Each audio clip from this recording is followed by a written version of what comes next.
দুইটা বর্ণনায় পাওয়া যায় কিয়ামতের ময়দানটা হবে আরাফাতের ময়দানে, আবার আরেকটা বর্ণনায় পাওয়া যায় কিয়ামতের ময়দানটা হবে সিরিয়া ফিলিস্তিন এই শামের ভূখণ্ডের ময়দানে। পড়েন সুবহানাল্লাহ।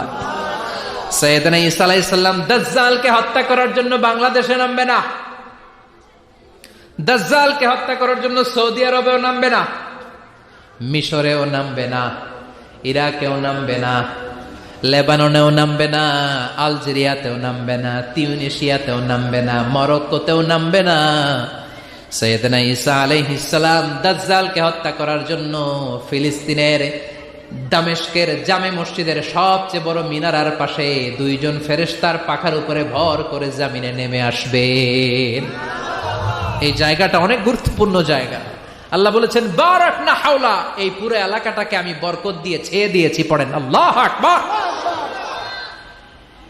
আবার